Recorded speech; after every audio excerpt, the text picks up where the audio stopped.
All right, let's get started. We made it the furthest in this class yesterday, so I'll be recording this again today. I have a question. What's your question? Do you record every class or just your favorites? I record the class that is the furthest ahead. So us? Right now. What are always the favorites? Just you guys, right? Although I live streamed the class yesterday because I had a student back, so. Yep. So, and if you take a look on Google Classroom, if you missed class yesterday, I posted our class as it happened. And then you watch the video. In case you missed.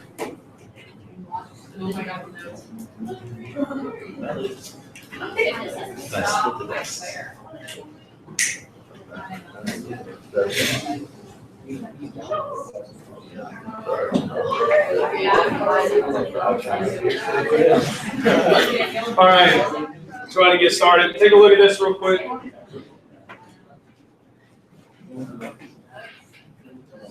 Refresh your memory a little bit. For those of you that missed yesterday, there are two ways to propose. There are two ways to ratify an amendment. We're talking about changing the Constitution here.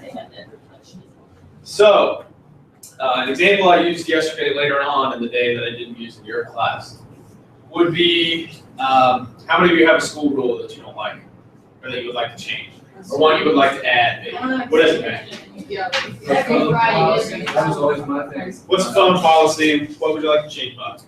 Like, idea of using your phone, just like taking notes, and a lot of people don't accept that. Like yourself, you have the only class that I've been able to use my phone, so education. And I think technology has a lot of value. So these schools just show it. So you know you can do that. Okay. Anybody else agree with me? All right. Now this is just divisive enough to where this is going to work. So that's a good subject. So let's put it in this way. You can propose an amendment by 2/3 vote in both houses of Congress. So for this example, let's make the teachers the House of Representatives and the school board the Senate. And let's assume the same way to change the school rules, the same way to amend the Constitution. So I'm one of those teachers that believe, yeah, it can be used in that way. And I'm not naive enough to think that it's always going to be used that way. All right? But I think the educational value outweighs the time wasting aspect of it. Okay? So 2/3 of the teachers say yes, but 2/3 of the school board, or we don't get 2/3 of the school board and it goes down. All right? So then we go to Constitutional Convention called by Congress on petition of 2/3 of the 50 states. So in this example, the states are your labs. All right? So you poll your labs, and if 2/3 of our labs here at CTC would like to get that cell phone policy changed, guess what? Now it's a possibility in this scenario. Okay, this is not how it actually works. All right? Does that make more sense now than it did yesterday? And then to ratify it, you would need either 3/4 of the 50 state legislatures, which would be one of two things, either your program representative, or if you have a program government, a president, vice president, secretary, it would be them. They would get to vote. And if 3/4 of those individuals say yes, then it passes. Or you go to the Special Constitutional Convention of 50 states, which means in your lab, you would elect one person, a delegate, and then they would say yes or no. Does that make sense? It's the same way it works here. Exactly the same. All right, we clear on that? It's probably the hardest thing to understand about this section, so we should be able to get through the rest of it pretty easily.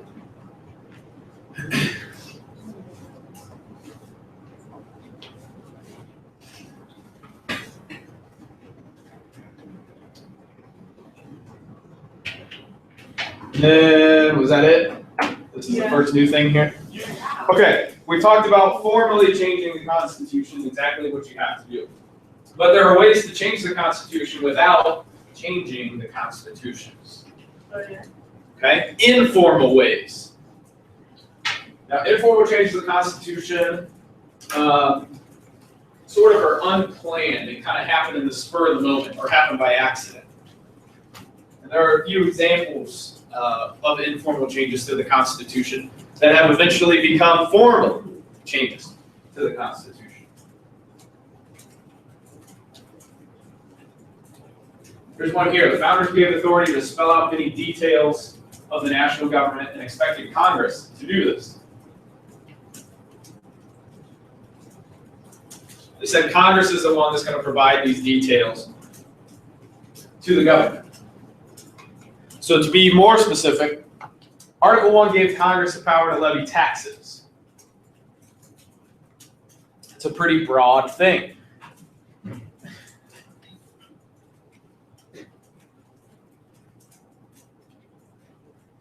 But Congress expanded this power to levy taxes and have passed many complex tax laws. Does anybody know how the tax laws work at the federal level?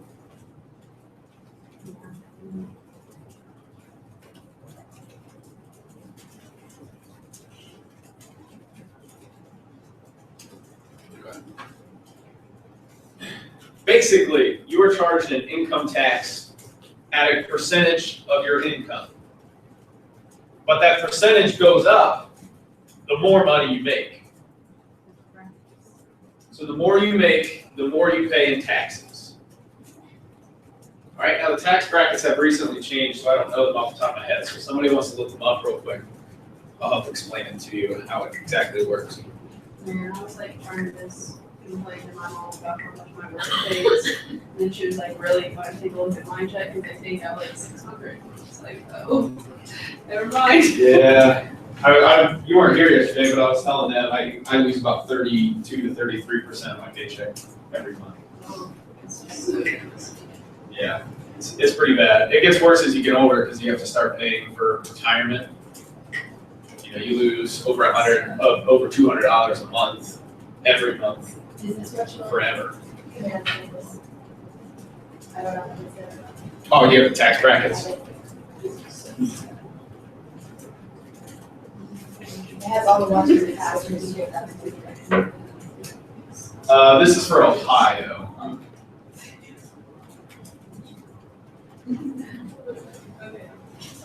Let's do it.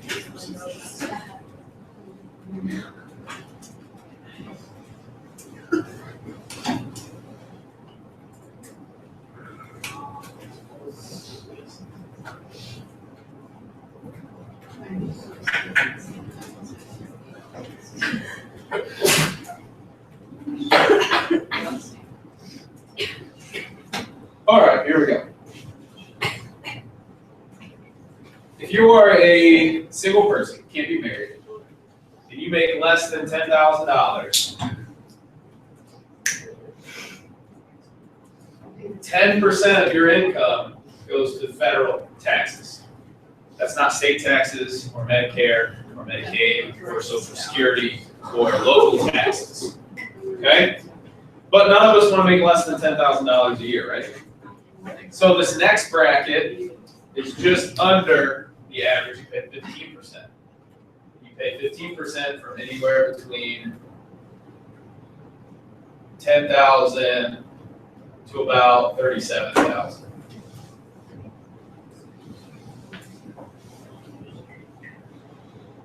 Okay?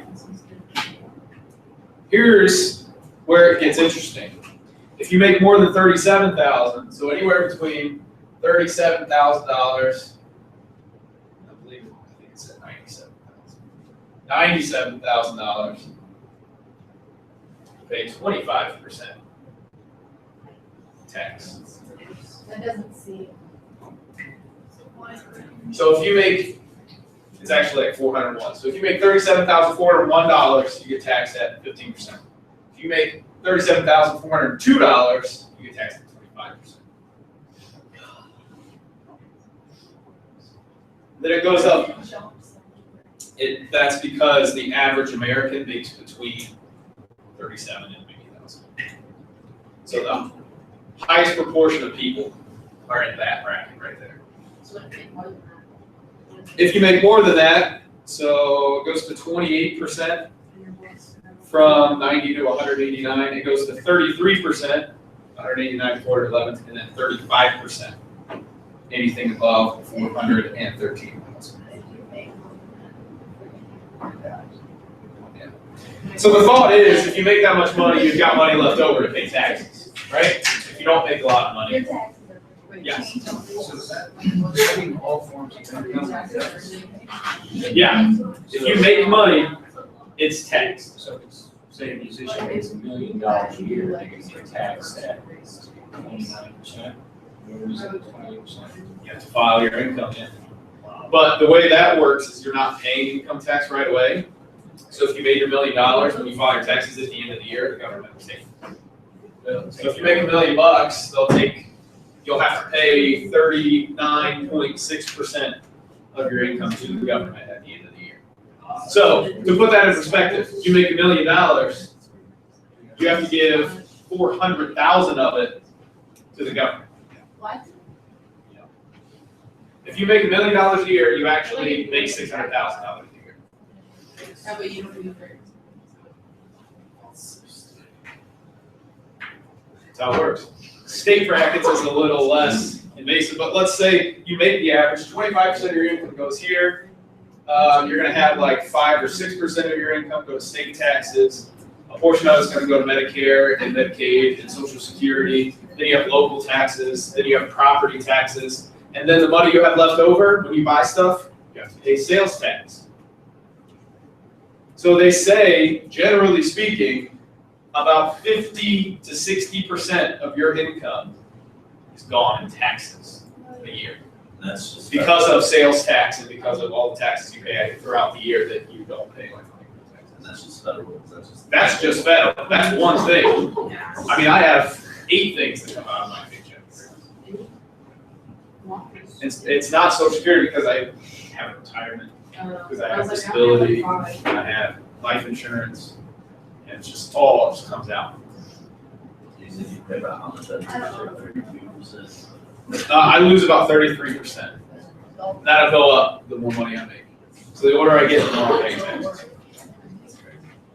And it'll get worse once I get married, because she's coming out of school, so we'll pay about 28% of taxes. So I'm in the 10% Just range. the federal level? Not Just the federal level? just the federal level. Our state tax will go up, and if you own a house, then you have to pay property taxes, which is about $2,700 a year on average. It's about how much you can put in a pocket every month. Percentage-wise, like, How many dollars are taken out of my paycheck every month? what percentage of money would be taken out for both of your incomes? Total? How much do you think? Well, that's 28% of our combined income for federal. So it'd probably be about 38%. So we get to keep about 62% of our income.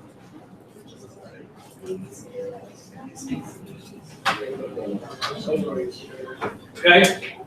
It's pretty complex, right? Thank you. I saw those eyes like, what do I do? So, and these tax laws get more and more complex when we go state to state. Like Texas, you don't pay an income tax in Texas, but their sales tax is crazy high. So their viewpoint is people that make more money are going to spend more money and then in turn pay more taxes. What is the? Their sales tax, 9.8%, almost 10%, I believe. Let's just call it 10%. Pay like school taxes. In the states that have legalized marijuana, 50%, 40% of the tax that's collected on that marijuana goes to schools. It's actually legalizing marijuana in Oregon and Colorado has actually increased school funding by like $4 million a year. So casinos in Ohio, a portion of their income goes back to schools. So that's where our school funding has increased as well as legalizing gambling in Ohio. It's only been legal for about 5 years now. 6 years. You couldn't even play a card game in your house legally. You still can't. It was a good idea though. Yeah. Created a lot of jobs too. My family in Capitol would go to like Indiana for like a week just so they could go to a casino. And if you win more than $5,000, the government taxes it as taxable income. You have to pay 25% tax on it. That's great. Yep. All right, before you get too angry, Article 2 created the executive branch. We know that. But Congress greatly expanded it by creating cabinet departments, which are Secretary of State, Secretary of Homeland Security, Secretary of Defense, Secretary of Agriculture, Secretary of Education. All those departments were created by Congress, even though they are part of the executive branch. Agencies like the CIA, the FBI, the FDA, ATF, and then boards and commissions like the FCC, so Federal Communications Commission, they're in charge of electronics, internet, cell phone communications, stuff like that. Okay? All of these things are not written in the Constitution. It doesn't say Congress can create blah, blah, blah, blah, blah, blah, blah. But Congress understood or interpreted the Constitution in this way that gave them that power. So they used it in that way. Congress also sort of informally changed the Constitution in the way that it's used some of the powers it does have.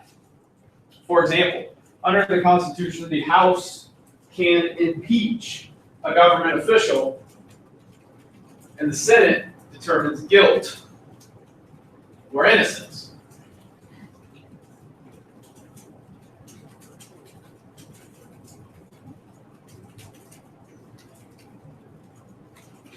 So the ability to impeach someone, which, remember, does not mean they're removed from office, just means that they have charges brought against them that could remove them from office.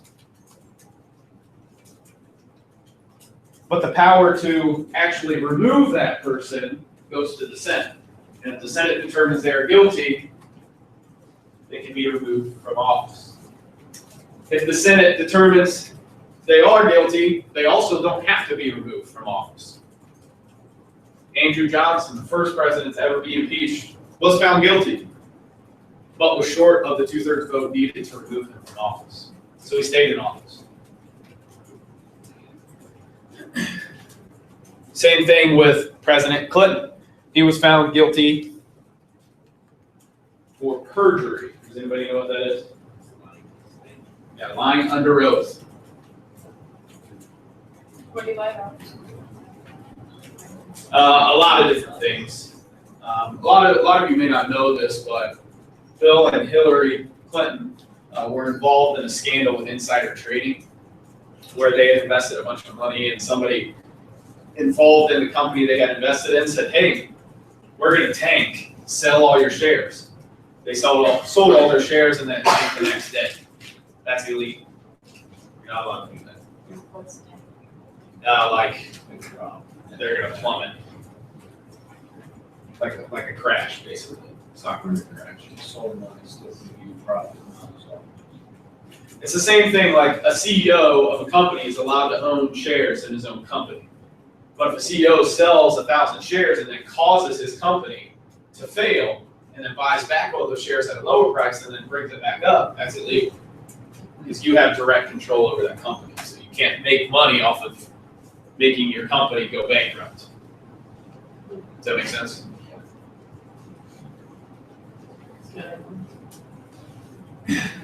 This is a direct quote from the Constitution. You don't need to write this down. All civil officers shall be removed from office on impeachment for and conviction of treason, bribery, or other high crimes. What does other high crimes mean?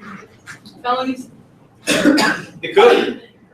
The point is, no one really knows, and that's the point of it. Treason and bribery are pretty straightforward. Treason means you have conducted yourself or participated in actions that are against whatever oath you've taken. So, anybody ever heard the president take the oath of office? They promise to uphold the Constitution to the best of their ability, so help them God, is basically what it comes down to. So if they do anything that directly violates the Constitution in order to bring down the United States, that would be treason. Or if a military officer were to give military secrets to another nation in exchange for money, that would be treason. Okay? Bribery is another one. So this is where it gets sort of fishy. I've talked to you about lobbying a little bit. But if a company were to go to the president and say, here's $5 million if you veto this law, and the president does this, that's illegal. Now, if that company goes to a lobbyist who goes to the super PAC, which are the people that fund the president's campaign, and says, hey, here's $5 million, make sure the president vetoes this, that's not illegal. That's called lobbying. And you're not directly dealing with the candidate, and the candidate never actually possesses the money. Fishy, absolutely. Okay, definitely a shady profession. But directly giving to the candidate, definitely illegal. But it's up to Congress to decide what other high crimes mean. This was added so that other high crimes wasn't limited, because the founding fathers knew that we would develop new crimes. Like cybersecurity is a totally new thing. Anybody ever seen The Interview? With Seth Rogen, yeah, and James Franco. There's a movie, okay, it was plagued pretty badly by a hack on Sony. And it's believed that North Korea was behind the attack because the North Korean leader was the one being assassinated in the film. Okay? So we did our best and tracked it, but we never exactly figured out who committed that hack. But had it been an official in the United States trying to bring down the government, could that be considered another high crime? Hacking into someone else's secure files? Yeah. Yes, absolutely. Yeah, Absolutely. I would have you ever been on part of computer hacking and stuff? I don't think I barely even know how computer set up. Only 2 presidents have been impeached. I've told you this a few times this year. Bill Clinton, Andrew Johnson. Johnson for what Congress deems to be treason, and Clinton for perjury.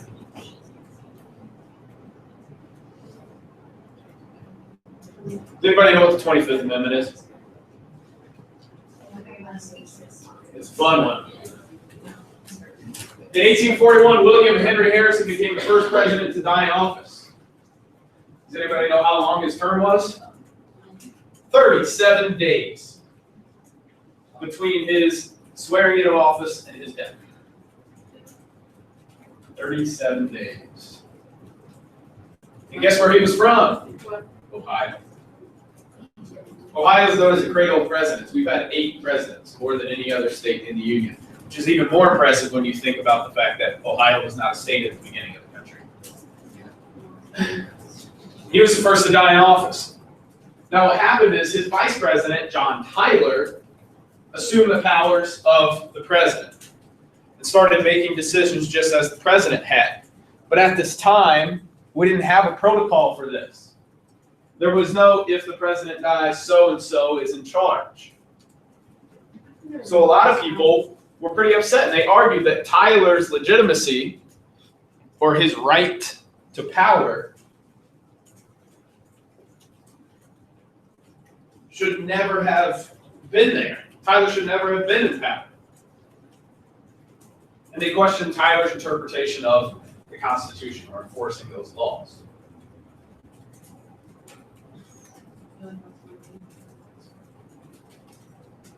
It's what? I think that's why we need a ground vice president, Well, it is now. Because obviously. we passed the 25th Amendment. And John Tyler's precedence of assuming these roles and becoming president, essentially, sort of set forth this idea that we needed a line of people who would ascend to the presidency if the president were to die. If the president and the vice president both die, it is the Speaker of the House. It would be the president pro tempore of the Senate. They all die, every single one of them. The entire line? We're going to find out because we're going to watch a video in a second. It's going to explain that to you. There is an explanation. There is an explanation. It will go all the way down to the very, very end. Yeah. So this led to the creation of the 25th Amendment. And it basically goes like this. President, Vice President, Speaker of the House, President pro tempore, Secretary of State, and then every secretary all the way down in the order that they were created, all the way down to the end, ending with Secretary of Homeland Security. If they all die at once, Well, you'll find out in a second. Don't worry, I'll bring the slide back up after the video.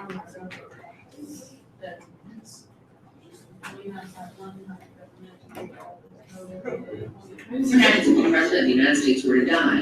Let's take a look at the presidential line of succession. Presidential line of succession basically outlines who becomes president if the President of the United States is incapacitated, dead, or ejected from office. So far, 8 have died in office and 1 has resigned. So as I'm sure you know, the President will leave the office, the Vice President assumes his position as the President. Now here's where things start to be a little tricky. What if they're both dead? Who's next? The Speaker of the House. This person presides over the House of Representatives and keeps things in order. If they were unable to serve, President pro tempore of the Senate takes the office. This person we've never heard of essentially is the counterpart of the Speaker of the House, just in the Senate. The position is usually given to the person who's held their Senate seat for the longest time and are in the majority party. So what happens if things get really bad and all these guys are dead? Enter the cabinet. No, not that cabinet. This cabinet. This group of upstanding gentlemen are chosen by the President when they begin their term. They deal with sensitive issues and usually have a very small scope of things they handle. The order in which these people ascend to the presidency begins with the Secretary of State, then the Secretary of the Treasury, the Secretary of Defense, the Attorney General, Secretary of the Interior, Secretary of Agriculture, Secretary of Commerce, Secretary of Labor, Secretary of Health and Human Services, Secretary of Housing and Urban Development, Secretary of Transportation, Secretary of Energy, Secretary of Education, Secretary of Veterans Affairs, and following Mr. Ned,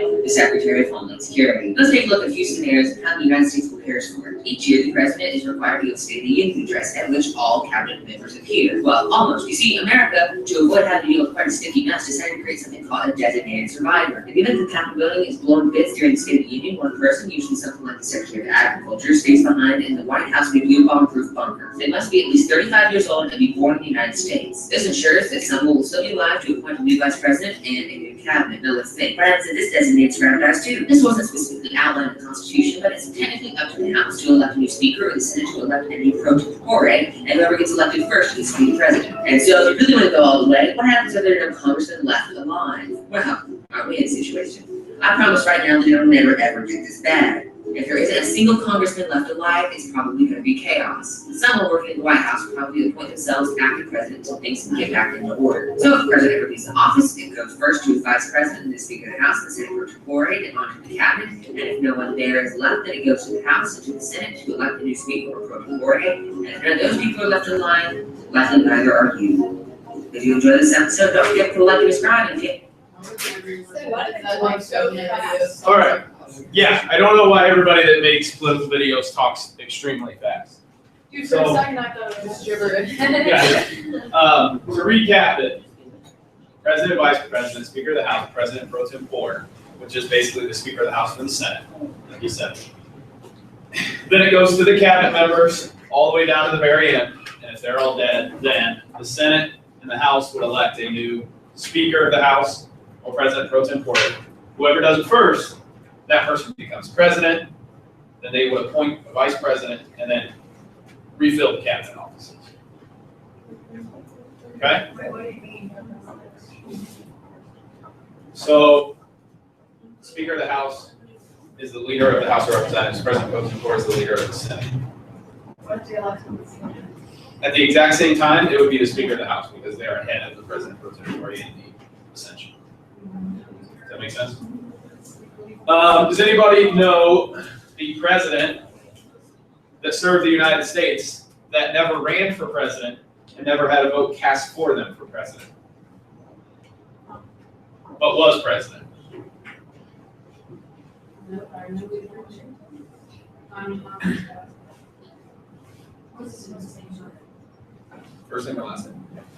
First. G. Oh, Gerald Ford. why did you tell me I was Googling it? Gerald Ford. President Richard Nixon and his Vice President Spiro Agnew were involved in the Watergate scandal. His Vice President Spiro Agnew resigned. President Nixon appointed Gerald Ford as his Vice President and then promptly resigned himself, making Gerald Ford ascend to the presidency. Pretty cool, huh? How long was the president? Gerald Ford, just a one term. Foreign affairs. Here's where we're going to talk about what was brought up yesterday about President Obama's statement to issue an executive order on gun control. I watched that lecture yesterday. Modern day presidents usually conduct foreign affairs by executive agreement instead of the treaty process specified in the Constitution. Now, we learned about executive agreement. Does anybody remember what it is?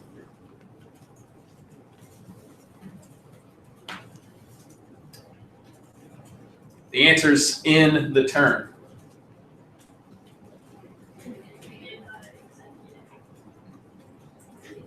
Yes, Danielle, you are correct.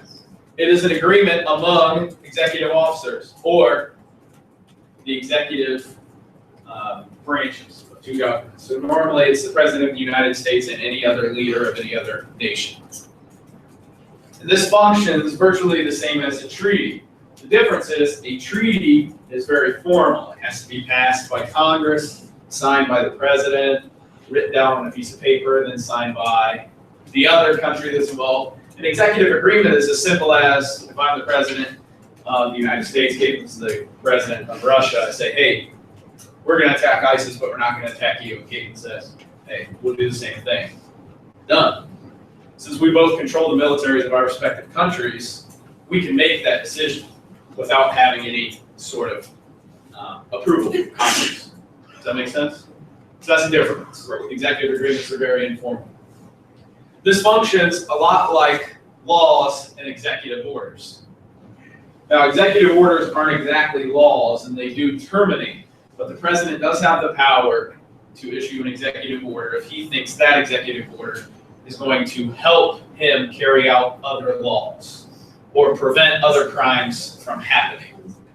And he hasn't outlined exactly what will be enclosed in that executive order. So we don't know exactly what's happening. So if any part of that executive order violates the Constitution, and in this case it would be the Second Amendment, then it could be struck down by the Supreme Court as unconstitutional. The difference is Congress doesn't need to pass it. It's not a law. It's an executive order. And it will expire eventually. And an incoming president can rescind any executive order issued by a past president. So if a Republican candidate were to get elected, they could take President Obama's executive order on gun control if he issues it and just rip it out and say it's gone. All right? Does that answer your question from yesterday, Ben?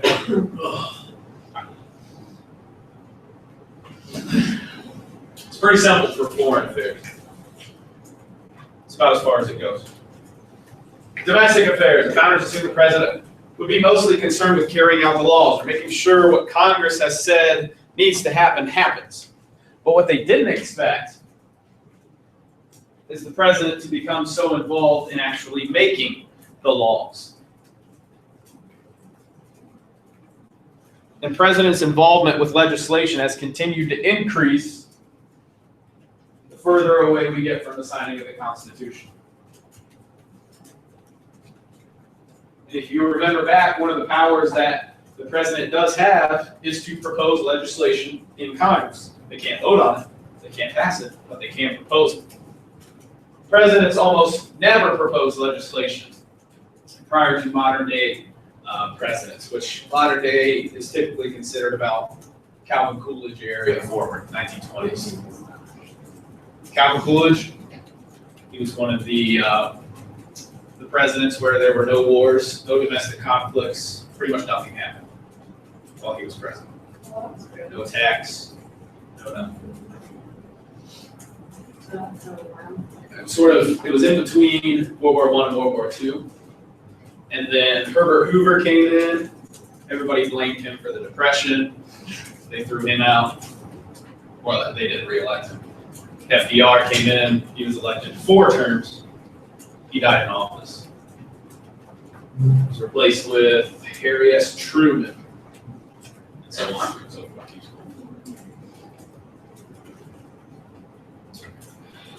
And last thing we're going to get to today. Today the president plays a far greater role in politics than the founders imagined.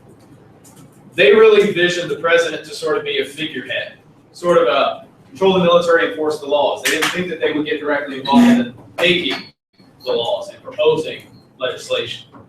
They thought the president would sort of be like the Queen is to England. They represent the culture. And when you see them, you think of freedom and independence and all of those great things. But they really didn't expect it to be as involved as they are today. All right? Go to pack your stuff, get ready to go. I did speak yesterday, just kind of innocence at all.